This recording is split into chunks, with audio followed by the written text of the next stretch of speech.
인사들 나누겠습니다. 여호와 샬롬. 참 한 주가 빨리도 흘러갔습니다. 어제 예배 드린 것 같은데 또 이렇게 주일날 이렇게 함께 모여서 예배 드리게 되었습니다. 여러분, 우리가 인생을 살면서 기도할 수 있다라고 하는 것은 큰 축복입니다. 왜냐하면 기도한다라고 하는 그 자체는 내가 아직 희망을 포기하지 않았다. 나는 아직 끝이 아니다. 마지막으로 기대할 곳이 있다. 여러분, 이런 의미이고 뜻이기 때문에 그렇습니다. 그래서 우리가 기도할 수 있다라고 하는 것은요, 우리에게 얼마나 큰 축복이고 은혜인지 모른다라고 하는 거예요. 요즘 우리는 경제적으로나 사회적으로 여러 가지 문제들로 인해서 참 어려움을 많이 겪고들 있습니다. 사실 문제 없는 사람은 없어요. 중환병에 걸려서 고통받는 분들도 있고요. 사업이 어려워져서 힘들어 하시는 분들도 있고, 또 가정에 끊이지 않는 문제로 인해서 어려움을 겪는 분들도 계시고, 직장 문제로, 자녀 문제로 힘들어 하시는 분들도 있고, 인간관계의 문제부터 시작해서 모든 것이 얽히고 설켜서 무엇을 어떻게 해야 될지 우리가 알지 못해서 고민을 하고 힘들어하고요. 또 그래서 잠잠을 설치는 그런 경우들이 우리에게는 많이 있습니다. 여러분, 우리가 살면서 고난을 당하고 어려움을 겪는 이유가 뭘까요? 제가 여러 번 말씀을 드렸는데 기억이 안 나시나 보죠? 괜찮아요. 오히려 감사합니다. 다시 제가 또 말씀드릴 수 있는 기회를 주셔서 여러분 감사해요. 자, 우리가 고난을 당하고요, 어려움을 겪는 그런 이유는 뭐 여러 가지가 있을 거예요. 그런데 대개 보면 여러분 크게 세 가지로 구분할 수가 있어요. 첫 번째는 사탄의 공격이에요. 기억나십니까? 사탄의 공격이에요. 사탄이 우리를 공격하기 때문에 우리가 어려움을 당할 때가 있습니다. 그런데 내가 죄를 짓고 세상적인 삶을 살 때는 사탄은 우리를 공격하지 않아요. 그런 사람은, 세상적인 삶을 사는 사람은요, 사탄 마귀를 공격하지 않고요. 왜냐하면 그냥 내버려둬도 알아서 멸망의 길로 가기 때문에 그래요. 그래서 사탄 마귀는 쓸데없이 그렇게 힘을 낭비하지 않는다라고 하는 것입니다. 그냥 가만히 내버려 두는 거예요. 그러나 사탄이 공격하는 사람들을 보면 믿음 생활을 잘하면서 하나님 말씀대로 살고요, 또 하나님 뜻대로 살고, 그리고 하나님의 큰 일을 하는 사람들, 이런 사람들을 여러분 사탄은요 영적으로 알아요. 그런 사람들을 다 알아요, 영적으로. 그래서 그런 사람들을 넘어뜨리기 위해서 우리 자녀를 공격할 때도 있고요, 나를 공격할 때도 있고, 또 우리의 건강을 해칠 때도 있고요, 그리고 우리가 하는 일들을 방해할 때가 있고, 특히 교회를 얼마나 공격해 오는지 몰라요.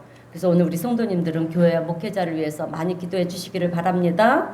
여러분, 구약성경 욥기서를 보게 되면 욥은 하나님께 동방의 의인이라고 칭함을 받은 사람이에요. 그런데 그런 그가 고난을 당했어요. 무슨 죄가 있어서 고난을 당한 것이 아닙니다. 그죠? 우리가 성경을 알기 때문에 그가 당한 고난은 사탄의 공격이었다라고 하는 거죠. 하나님 말씀대로 살려고 노력했던 욥의 고난은 사탄의 공격이었어요. 여러분, 사탄 마귀는요, 믿음 생활을 하고 있는 우리를 실족하게 하고 넘어지게도 하고요, 그리고 시험 들게도 하고 죽이고 멸망을 시킵니다.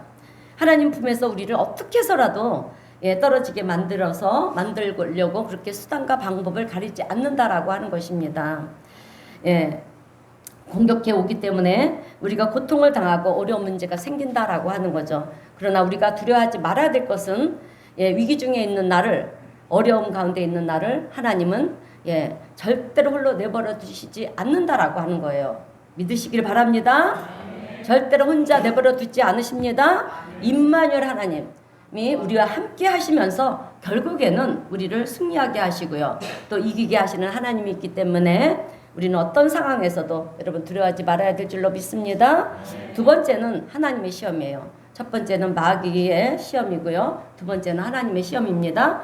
여러분, 하나님은 때로는 여러분 우리의 믿음을 시험을 하세요. 테스트를 하세요. 그래서 아브라함도 마지막에 시험하지 않습니까? 너의 아들 이삭을 바쳐라. 오늘 우리에게도 이런 시험이 있다라고 하는 거죠. 그런데 하나님의 시험은요, 여러분 사탄의 시험하고 달라요. 사탄은 우리를 죽이고 멸망시키고 하나님 품에서 떨어지게 하기 위해서 우리를 향해 총 공격을 퍼붓지만 하나님의 시험은요. 욥기서 23장 10절의 말씀을 보게 되면 우리를 훈련시키고 단련시켜서 승금같이 더 성숙한 신앙인으로 만드는 것이 하나님의 방법이고 하나님의 시험이라는 거예요. 네. 그래서 때로는 우리가요, 이런 어려운 시기를 보내고 있는 사람들을 종종 볼 수가 있어요. 성경에 요셉이 그랬습니다. 여러분, 우리가 잘 아는 요셉은 형들의 시기와 질투의 미움으로 인해서 애굽으로 팔려갔어요. 팔려가서 이제 보디발 집에 노예로 들어가고요. 또 억울한 누명을 쓰고 이제 감옥에 갑니다. 이런 것들이 결국에는 하나님께서 요셉을 이끌어 가지고 애굽의 총리로 세우시기 위해서 이스라엘을 구원하기 위한 삶의 여정이었다라고 하는 거예요. 우리가 성경을 통해서 볼 수가 있지 않습니까? 그래서 이렇게 이 힘든 하나님의 시험은 우리를 이렇게 하나님이 이끌어 가셔서 더 견고한 믿음으로 세우시고 하나님의 귀한 일꾼으로 세우시기 위한 하나님의 방법이 하나님의 시험에 우리를 테스트하는 것입니다. 그래서 우리가 하나님의 테스트라고 한다면 우리가 믿음으로 잘 이겨나가야 될 줄로 믿습니다. 또 세 번째로 우리가 고난 당하는 이유가 뭐냐면 그냥 당하는 고난이에요. 첫 번째 마귀의 고난, 또 하나님의 이 시험, 그리고 우리가 그냥 당하는 고난. 사탄이나 하나님의 개입 없이요, 여러분 그냥 당하는 경우가 있어요. 여러분 우리가 내가 종종 얘기를 했죠. 그러니까 이 길을 가다가 갑자기 예전에는 여우비라고 했죠. 갑자기 소낙비가 쏟아지면 어떻게 합니까? 소낙비를 다 맞잖아요. 예수를 믿는 사람이나 안 믿는 사람이나 다 똑같이 맞는 거예요. 교회를 다니는 사람이나 안 믿는 사람이나 다 그 비를 맞는다라고 하는 것이죠. 그랬듯이 이 시대가 어려워지면 우리의 삶이 다 어려워지는 거예요. 여러분, 나에게만 특별히 어려운 것이 아니라 갑자기 소낙비가 쏟아지면 그 비를 다 맞듯이 여러분 우리가 다 어려워진다라고 하는 것입니다. 그래서 우리의 고난은 대체적으로 보면 이 셋 중에 하나라고 하는 것을 우리가 볼 수가 있어요. 그래서 이 셋 중에 하나라고 하면 사실 우리는 여러분 낙심할 필요가 하나도 없다라고 하는 거예요. 왜냐하면 사탄이 공격하는 것도요, 그 자체가 내가 하나님의 말씀대로, 그죠? 바로 살려고 하기 때문에 사탄이 우리를 공격하는 것이 아니겠습니까? 그렇기 때문에 이 고난이기 때문에 우리가 염려할 필요가 없다라고 하는 것입니다. 또 하나님께서 시험하시는 것도요, 결국 우리를 인도하셔서 우리를 훈련하고 단련하여서 하나님의 뜻을 이루어 가실 거기 때문에 우리가 염려할 필요가 없다라고 하는 것입니다. 아까도 말씀드렸지만 사탄의 공격을 당할 때 하나님은 우리를 그냥 홀로 버리지 않으시기 때문에 우리가 염려할 필요가 없고요. 하나님의 시험 또한 우리를 훈련하고 단련시켜서 하나님의 큰 일꾼으로 세우기 위하신 시험이기 때문에 염려할 필요가 없는 것입니다. 그리고 그냥 우연히 이 시대가 어려워져서 오는 고난이라고 하면 우리는 얼마든지 긍정적인 마음을 가지고 그리스도인으로서 항상 기뻐하고 감사하면서 믿음을 가지고 하나님께서 도우실 거라는 믿음을 가지시고요. 아멘. 우리가 어려움을 이겨나갈 수 있기 때문에 우리는 염려할 필요가 없다라고 하는 것입니다. 그런데 무엇이 되었든 여러분 우리가 어려움 가운데 있을 때 잊지 말아야 될 한 가지가 있어요. 그것은 나의 고난의 원인이 무엇인지, 이유가 무엇인지 그것을 아는 것도 사실 중요하지만 여러분 더 중요한 것은요, 내가 어떤 어려움과 고난 속에 있다 할지라도 하나님은 기도하는 자를 도우신다. 이 사실을 아는 것이 중요하다라고 하는 거예요. 여러분 우리는 무엇이 되었든 우리가 기도하면 하나님은 우리의 기도를 들으시고요, 우리를 도우시는 하나님이시라는 사실을 기억하셔야 될 줄로 믿습니다. 오늘 우리 성도님들은 내가 기도하면 하나님은 내 기도를 들으시고 나를 도와주신다. 아멘. 이 믿음이 있게 되시기를 주님의 이름으로 축원드립니다. 자, 오늘 본문 시편 40편은 다윗의 시입니다. 다윗의 고백이에요. 여러분 시편을 보면 다윗의 찬송시가 굉장히 많이 나옵니다. 그런데 다윗의 찬송시들은 처음부터 다윗이 너무 좋은 시절을 보냈기 때문에 이 찬송시가 나온 것이 아닙니다. 우리가 잘 알다시피 다윗은 어린 나이에 블레셋 장수 골리앗과 싸워서 이겼고요. 그래서 그로 인해서 위대한 왕이 되고 지금까지 역사적으로 위대한 위인으로 그렇게 전해오고 있다 보니까 우리는 다윗에게서는 늘 좋은 일이 있어서 이런 찬송시를 많이 썼나 보다 이렇게 생각할 수가 있어요. 근데 아닙니다. 그의 인생을 들여다보면 다윗은 정말 힘들고 어려운 삶을 살았어요. 다윗은 8형제 중에 막내로 그렇게 자라다 보니까 어려서부터 형들이 틈바구니에 끼어서 자라다 보니까요. 이래 치이고 저래 치이고 주목받지 못했고요. 그리고 인정받지 못했다라고 하는 거죠. 그러다 보니까 다윗은 자기 존재는 하찮은 존재, 그러니까 자존감이 없는 그런 존재로 살았어요. 그래서 들녘에서 양을 치면서 자랐는데 어느 날 형들이 이제 전쟁터에 나간 거예요. 나갔는데 아버지의 심부름으로 형들에게 점심을 갖다 주러 그렇게 갔습니다.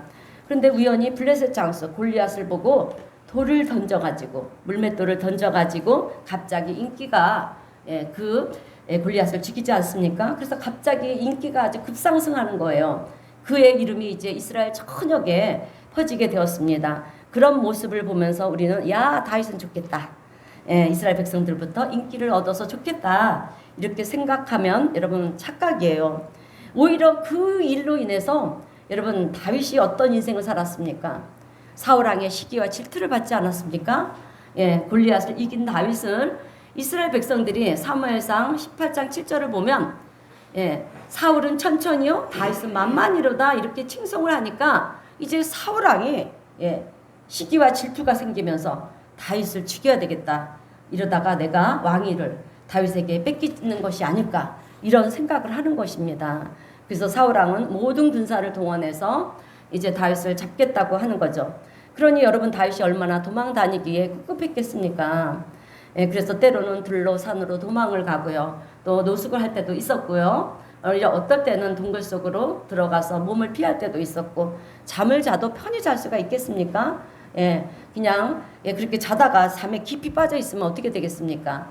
그렇게 사울왕이 군사가 와서 자기를 칼로 찔러 죽이지 않겠습니까? 그러니까 잠도 편하게 자지를 못했다라고 하는 거죠. 늘 그렇게 도망자 신세가 돼서 피곤한 인생을 살았던 사람이 바로 다윗이었습니다. 근데 사무엘상 21장을 보면 이스라엘과 블레셋은 앙숙이었어요. 영원한 아주 앙숙 관계인데 이스라엘과 블레셋은 늘 싸워요. 아웅다웅 하면서 늘 싸웁니다. 근데 다윗이 이스라엘 땅에서 이제 더 이상 숨어 지낼 곳이 없는 거예요. 그러다 보니까 이 다윗이 어디로 가느냐? 블레셋 진영으로 이제 넘어갑니다. 블레셋으로 가면 사울왕이 못 쫓아올 거니까. 그래서 넘어간 것입니다. 넘어가서 간 곳이 어디냐? 가드라는 곳이었는데요. 그 가드라는 곳에는 아기스라는 왕이 있었습니다. 그 왕 앞으로 가게 된 거예요. 여러분 다윗은요 블레셋과의 전쟁에서 그 블레셋 장수 거대한 블레셋 장수 골리앗을 죽이고 이스라엘을 승리를 이끈 사람이잖아요. 그러니 그들에게는 절철지 원수인 거예요. 그 블레셋 땅으로 갔어요. 그러니 그 원수가 일명 블레셋 땅으로 망명으로 온 것이 아니겠습니까? 그러니까 이제 아기스 왕의 신하들이 이 왕에게 뭐라고 얘기했냐면 왕이시여 저 사람이 누구인지 아십니까? 그러는 거예요. 우리의 절차지 원수, 우리의 장수 골리앗을 죽인 그 이스라엘의 그 유명한 다윗이 아닙니까? 여러분 그렇게 얘기를 해요. 이런 얘기를 하는 것은요 후한을 없애자는 것입니다. 우리의 원수가 왔으니까 이제 죽이자는 거죠. 만약에 그래서 우리가 앞으로 이스라엘과 전쟁을 치를 때 저자를 살려두면 계속해서 우리가 어려움을 당할 거니까 죽이자. 이제 이렇게 얘기를 해요. 그러니까 후한을 지금 제거하는 것이 좋습니다. 죽이자 이렇게 얘기를 해요. 이런 얘기들을 아기스 왕은 신하들과 나누는 것입니다. 그런데 그것을 옆에서 여러분 다윗은 다 듣고 있는 거예요. 그때 다윗의 심정은 어떻겠습니까? 만약에 내가 그런 입장이라고 생각해 보세요. 얼마나 가슴이 아주 쿵탕쿵탕 뛰겠습니까? 이제 몇 초 뒤면 내 목숨이 아닌 거예요. 죽을 위기 가운데 빠져 있는 것입니다. 그래서 살기 위해서 다윗이 뭘 했느냐고 하면 사무엘상 21장 12절에서 15절 말씀을 보게 되면 다윗이 미친 척을 하기 시작을 합니다. 그래서 다윗은 대문짝에다가 낙서를 하고요. 또 눈동자는 막 흐리게 하고요. 여러분 또 침을 질질 흘리면서 그렇게 미친 척을 하는 것입니다. 그것을 아기스 왕이 보고요. 보고서 이제 하는 얘기가 이 미치광이를 어찌하여 내게로 데리고 왔느냐. 호통을 치면서 다윗을 쫓아버리라는 거예요. 여러분 이거는 전적인 하나님의 은혜라는 거죠. 그죠? 그래서 다윗이 살아났어요. 여러분 이마만큼 험한 인생을 살았던 존재가 여러분 바로 다윗이었다라고 하는 것입니다. 근데 다윗이 이런 모든 위기와 역경을 이기고요. 결국 위대한 왕으로 살아갈 수 있었던 이유는 다른 것이 아니에요. 그는 기도하는 사람이었다라고 하는 것입니다. 그래서 시편에 나오는 수많은 글들이 그냥 나온 글이 아니에요, 여러분. 이런 고통과 수많은 역경의 세월을 지나면서 하나님의 은혜를 체험하고요. 또 경험한 것을 기록한 것입니다. 여러분, 다윗이 우리가 한번 생각해 보세요. 다윗이 고난과 고통이 따르니 뭘 어떻게 할 수가 있겠습니까? 할 수 있는 방법은 다 하나밖에 없는 거예요. 기도밖에 할 수 있는 것이 없는 거예요. 오늘 우리도 마찬가지예요. 경제적 위기 속에 우리가 아무리 몸부림쳐도 여러분 그 위기에서 벗어납니까? 그러나 우리가 하나님 앞에 이 힘든 어려운 이 시기를 하나님과 믿음과 기도로 잘 이겨나갈 수 있게 붙들어 주세요. 하나님 도와주세요. 그런 자를 하나님이 도우신다라고 하는 거예요. 오늘 우리 성도님도 그런 기도를 하시는 성도님들이 되시기를 바랍니다. 그래서 이제 다윗이 간절히 기도했더니 하나님이 들으시고 응답해 주셔서 죽어야 될 자리에서 그렇게 죽지 않고 살아나게 하시더라는 거예요. 이것을 다윗은 수도 없이 경험을 한 것입니다. 그래서 나를 살리신 하나님, 그 하나님을 생각하니까 너무 감사해서 감사와 찬송이 흘러넘쳐 나오더라고 하는 것입니다. 오늘 본문 말씀도 그런 얘기인 것입니다. 내가 여호와를 기다리고 기다렸더니 나의 부르짖음을 들으셨도다. 응답하셨다. 그래서 나를 살리셨다. 그래서 내가 새 노래를 부른다. 이 얘기인 것입니다. 오늘 우리 성도님들은 어려운 가운데 있고 또 문제가 해결되지 않고요. 역경 속에서 이러지도 저러지도 못하는 그런 상황 가운데 계시다면 오늘 우리도 다윗과 같이 기도할 수 있는 우리 성도님들이 되시기를 주님의 이름으로 축원드립니다. 저는 오늘 말씀의 제목을 기도하는 자에게 베푸시는 은혜라고 정했어요. 여러분, 하나님은 기도하는 성도들에게 은혜를 베푸시는 줄로 믿습니다. 그래서 저는 오늘 기도하는 성도들에게 어떤 은혜를 베푸시는가 세 가지 말씀을 전하면서 함께 은혜를 나누도록 하겠습니다. 첫 번째는 하나님이 내 기도를 들으신다라고 하는 거예요. 아멘. 여러분, 내 기도를 들으신다라는 것은요 당연한 것이 아니고요 그것 자체가 은혜인 줄로 믿으시기를 축원드립니다. 여러분, 우리가 흔히 젊은이들을 격려할 때 어떻습니까? 젊은이들이 좀 일들이 잘 안 돼서 이렇게 낙심하고 있을 때 뭐라고 격려를 합니까? 그렇게 너무 작은 일에 아파하거나 실망하지 마라. 세상은 넓고 할 일은 많다. 이렇게 우리가 격려를 하지 않습니까? 여러분, 정말 세상은 넓어요. 우리가 사는 이 지구라는 땅이 얼마나 넓은지 모릅니다. 그죠? 우리가 비행기를 타고 몇 시간을 날아가도요. 거기가 거기예요. 거긴 것 같고요. 또 지구는 한 바퀴 돈다는 것도 쉽지 않은 일입니다. 여러분, 우리가 비행기를 타면 보통 고도 10km 상공을 날아간다라고 합니다. 이 땅에서부터 고도 10km면 1만 미터예요. 1만 미터 상공을 비행기가 날아가는 것인데 1만 미터 비행기 안에서 내려다보면 사람이 보입니까? 안 보여요. 티끌만도 티끌처럼 보이지도 않아요. 아예 안 보여져. 그게 우리 인간이라는 존재예요, 여러분. 그런데 비행기가 땅에서 높이 떠서 그런 것 같습니까? 아니라는 거죠. 우주에서 보면 비행기는요 그냥 지구 옆에 붙어가는 붙어가는 것처럼 그렇게 보인다라고 하는 거예요. 날아가는 것이 아니라 기어가는 것처럼 보이는 것이 비행기라는 것입니다.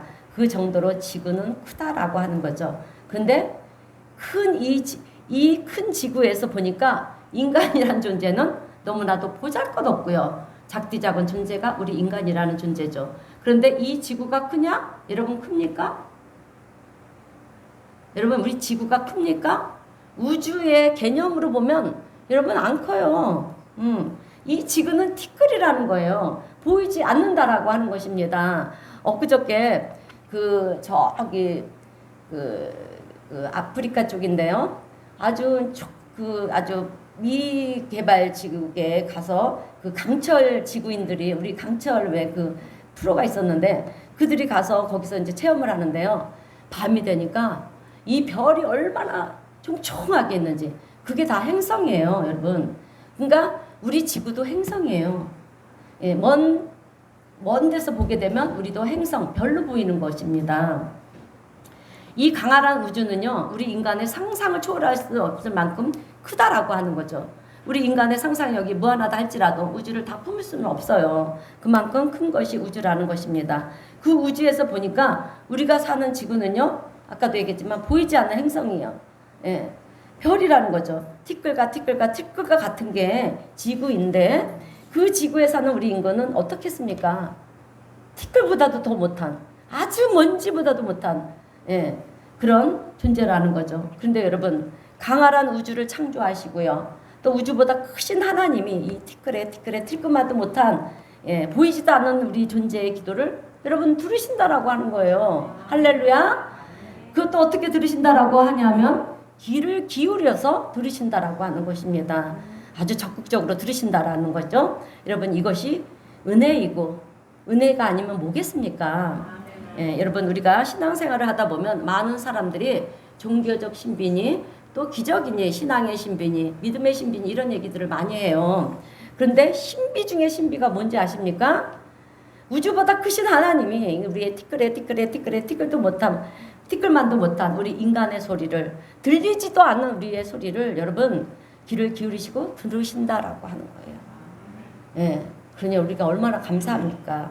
이것이 바로 하나님의 은혜고요, 신비 중에 신비라는 사실을 오늘 우리 성도님들은 아시기를 바랍니다.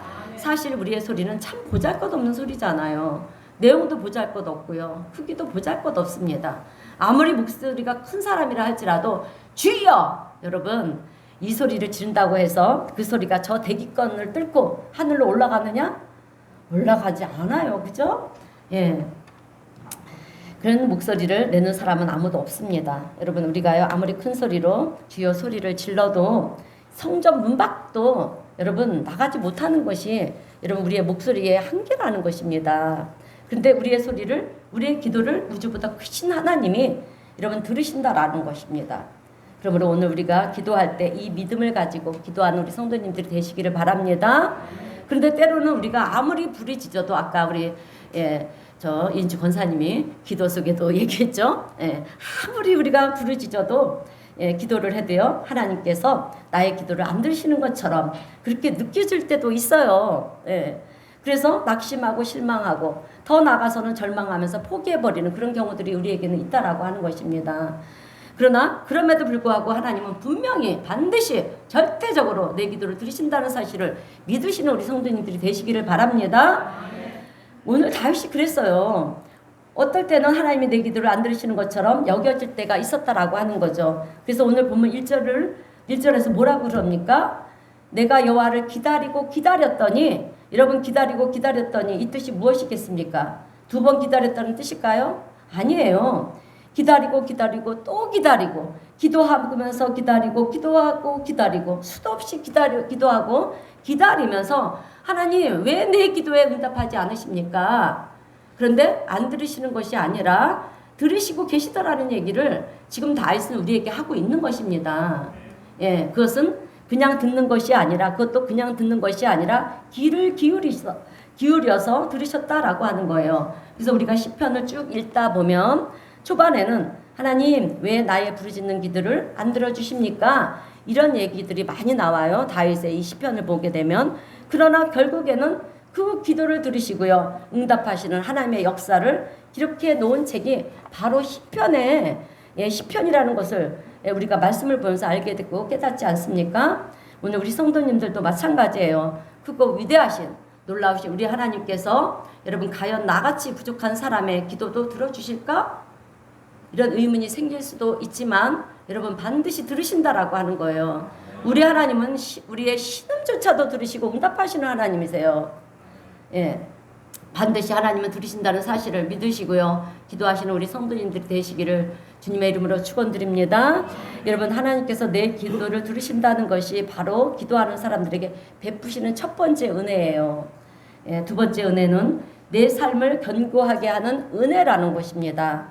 여러분, 우리 하나님은 내 기도를 들으시고 내 삶을 견고하게 만드시는 줄로 믿습니다. 자, 세상 사람들은 내 삶을 견고하기 위해서 어떻게 합니까?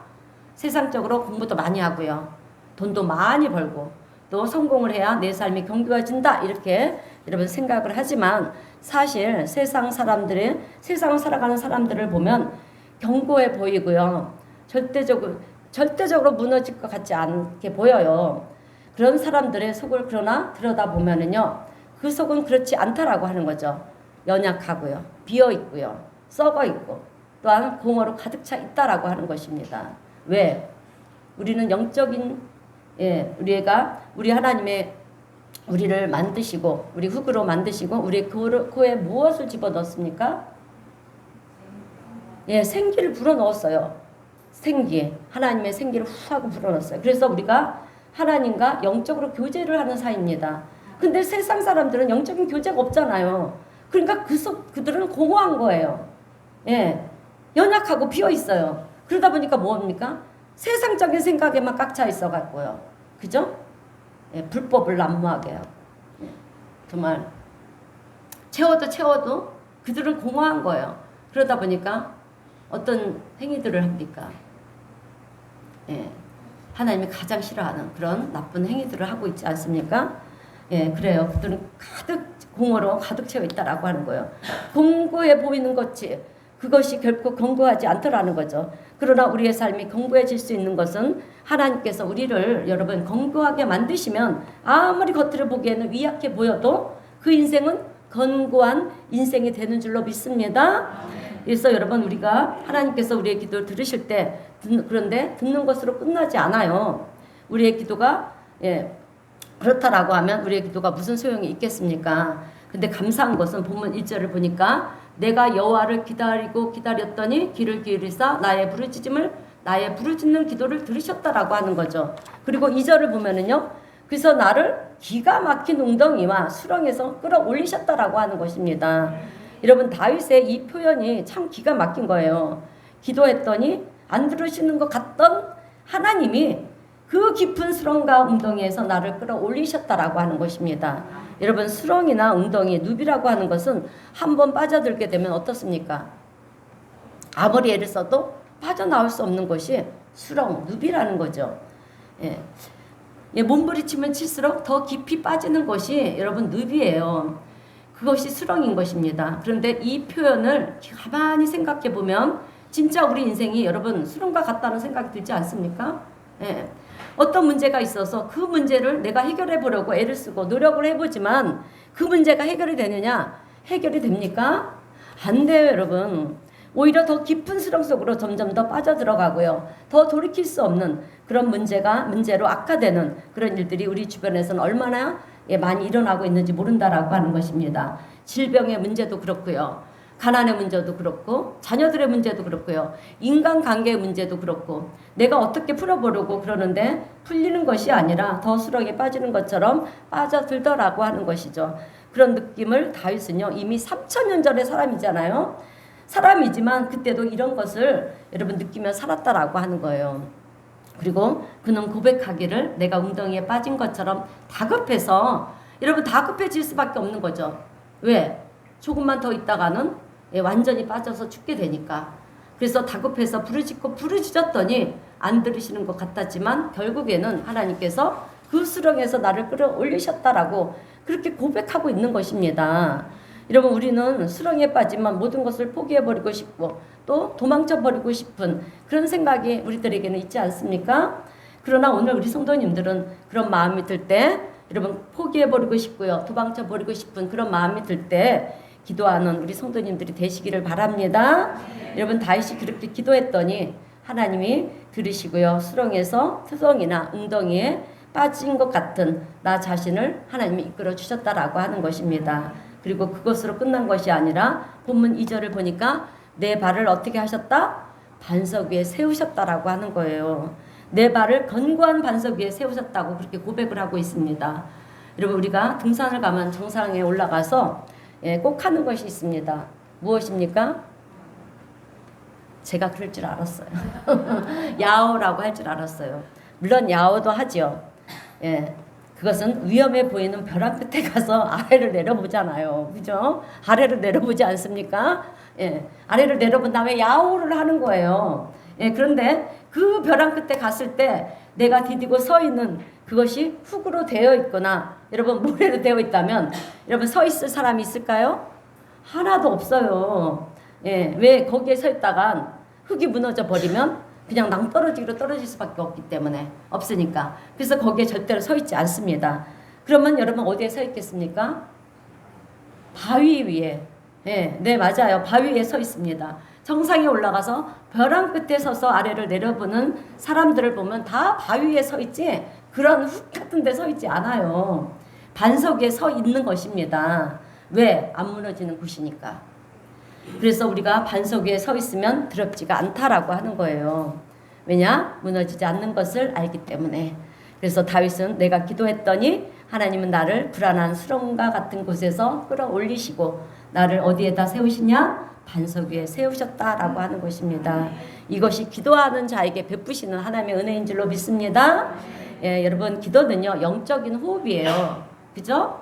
영이신 하나님을 만나는 통로가 기도인 거예요. 우리가 능력 있는 그리스도인으로 우리가 가기 위해서는 반드시 거쳐야 하는 과정이 기도입니다.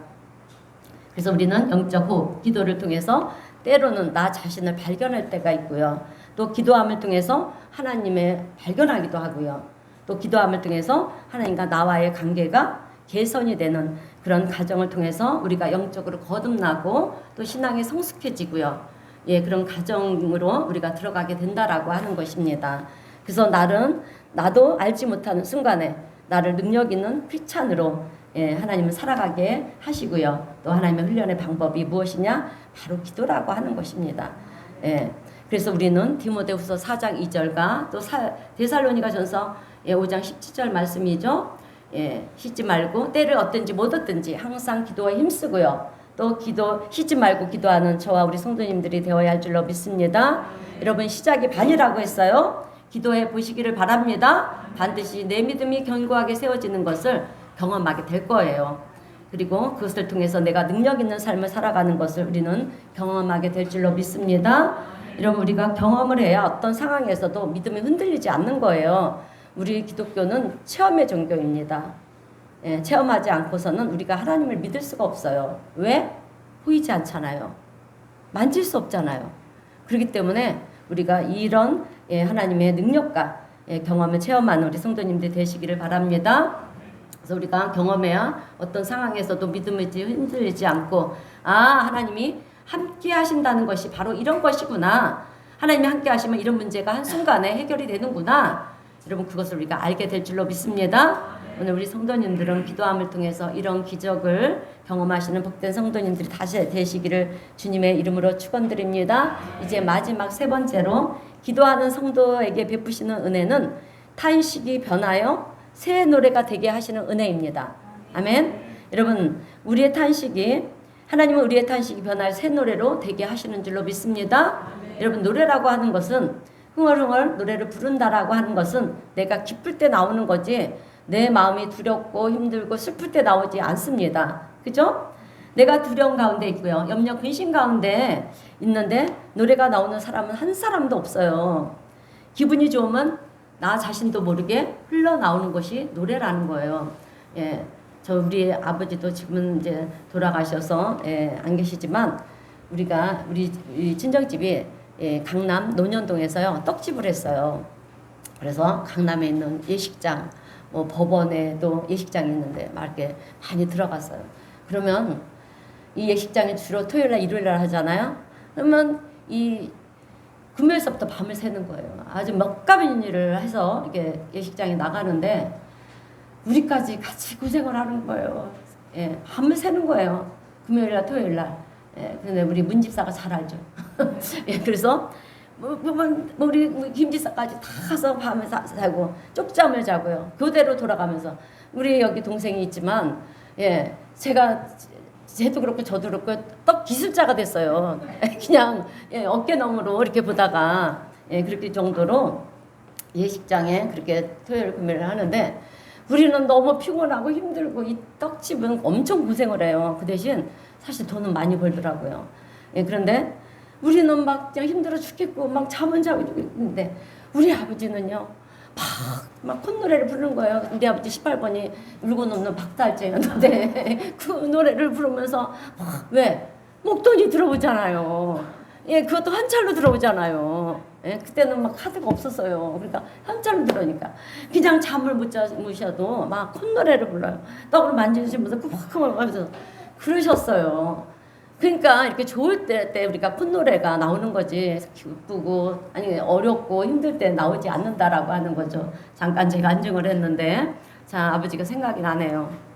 기분이 좋으면 자기도 모르게 흘러나오는 것이 노래라는 거죠. 여러분, 우리가 어떤 문제로 인해서 염려하고 걱정 근심하다가 기도함을 통해서 문제가 해결이 되고요, 또 하나님의 기적을 체험하게 되면 어떤 현상이 일어나냐면, 예전에는 우리가 찬송을 부를 때 그냥 찬송가 가사대로만 불렀어요. 그죠? 근데 은혜를 체험하게 되면 어떻습니까? 어때요? 경험해 보지 않았습니까? 우리가 은혜를 체험하고 하나님의 기적을 체험하고 나면 그 찬송과 가사 한 절 한 절이 내 얘기 같고요, 여러분 얼마나 마음이 와닿는지 모른다라고 하는 거예요. 그죠? 그죠? 예, 그것을 새 노래라고 얘기를 하는 것입니다.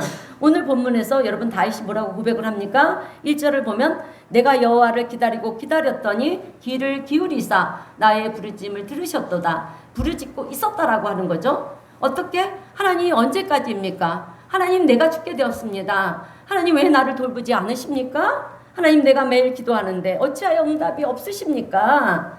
이렇게 다윗은 부르짖었다는 거예요. 울부짖었다는 것입니다. 여러분, 오늘 우리도 이런 애통함이 있어야 돼요. 간절함이 있어야 된다라고 하는 것입니다. 그냥 형식적인 기도는요, 그냥 형식적인 기도로 끝나요, 여러분.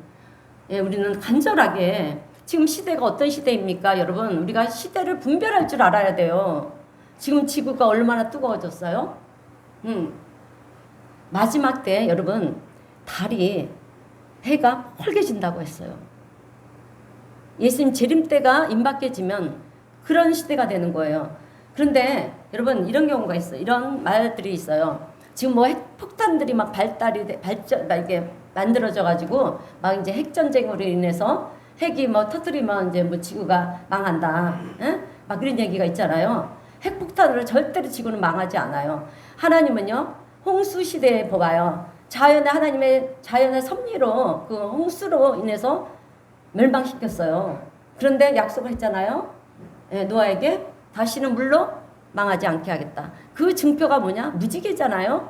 그 대신 불로 다 심판하신다 그랬어요. 그 불로 다 심판하는데 하나님은 어떤 무기를 통해서 심판하시는 게 아니라 자연의 섭리, 자연을 통해서. 예, 이 지구가 지금 온난화로 얼마나 뜨겁습니까? 이제 살 수 없는 그런 지경에 이르게 된다라고 하는 거죠. 예, 그러면 이 뜨거운 불로 인해서 모두가 다 타버리지 않겠습니까? 그러면 동식물이고 뭐고 살 수 있는 것이 없다라고 하는 거예요. 어떻게 거기까지 지금 제가 갔는지 모르겠는데, 자, 그렇습니다. 우리는 예, 이 시대를 보면서 예수님 재림 때가 임박해 있음을 보고 간절한 기도가 우리에게 필요하고요. 또 우리는 기름 등불을 준비하여서 주님을 맞이할 준비를 해야 된다라고 하는 것입니다. 그 기름 등불이 뭐겠습니까? 믿음, 기도, 예, 이것을 가지고 날마다 예, 우리가 때를 어떻든지 못 듣든지 쉬지 말고 기도하면서 주님을 맞이할 수 있는 저와 우리 성도님들 되시기를 바랍니다. 이렇게 다윗은 울부짖었다라고 하는 거예요. 오늘 우리에게도 이런 애통함이 있어야 합니다. 다윗은 세상 모든 것이 다 끝난 것 같고 희망마저 사라져서 이제 절망만 남은 것 같아서 너무 두려웠다라고 하는 거죠. 그래서 부르짖었던 거예요. 그랬더니 2절에서 나를 기가 막힌 웅덩이와 수렁에서 끌어올리시고요, 나를 반석 위에 세우시고 3절에서는 새 노래, 곧 우리 하나님께 올릴 찬송을 내 입에 두셨다라고 그렇게 고백을 하고 있습니다. 여러분, 다윗은요, 탄식 중에 있던 내가 기도를 했더니 하나님의 응답과 기적을 체험하게 되었고 또 새 노래를 부를 수 있도록 변화시켜 주셨다라고 하는 것입니다. 오늘 우리 성도님들은 어떤 문제로 고민하고 탄식하고 계십니까? 그 문제가 무엇이 되었든 하나님은 기도하는 사람의 기도에 귀를 기울이시는 하나님이라는 사실을 기억하시는 우리 성도님들이 되시기를 바랍니다. 그리고 수렁에 빠진 우리가 기도할 때 그 수렁에서 끌어올리시는 분이 누구시냐? 하나님이시고요. 우리의 슬픔과 탄식과 한숨, 이 모든 것이 변해서 새 노래가 되게 하시고 기쁨이 되게 하시는 분이 우리 하나님 한 분인 줄로 믿습니다. 예, 그래서 저는 오늘 우리 성도님 모두가 기도함을 통해서 하나님과 깊은 사랑의 교제를 나누면서 또 하나님의 놀라운 기적과 은혜를 경험하시고요. 그 하나님으로 인해서 우리가 기뻐하며 감사하며 날마다 새 노래로 찬송하는, 그래서 하나님께 영광 올려드리는 믿음의 복된 우리 성도님 모두가 되시기를 주님의 이름으로 축원드립니다. 네, 기도하겠습니다. 사랑과 은혜가 풍성하신 하나님 아버지, 은혜에 감사드립니다. 오늘 말씀을 통해서 기도가 얼마나 귀한 것인지를 다시금 깨닫게 하여 주시니 감사드립니다. 주님, 오늘 우리 모두가 기도함을 통해서 살아계신 우리 하나님과 깊은 영적 교제 가운데 들어가는 우리 성도님들이 되게 하여 주옵시고, 또 그로 인하여 우리를 도우시는 하나님의 은혜와 사랑을 우리가 경험하고 체험하면서 새 노래로 우리 하나님께 영광 올려드리는 복된 삶이 다 될 수 있도록 우리 성도님 모두에게 은혜 위에 은혜를 더하여 주시옵소서. 우리 주님 함께 하시고 도와주심을 믿고 감사드리오며 예수님의 이름으로 기도드리옵나이다. 아멘. 우리 찬송가 364장 찬송하겠습니다.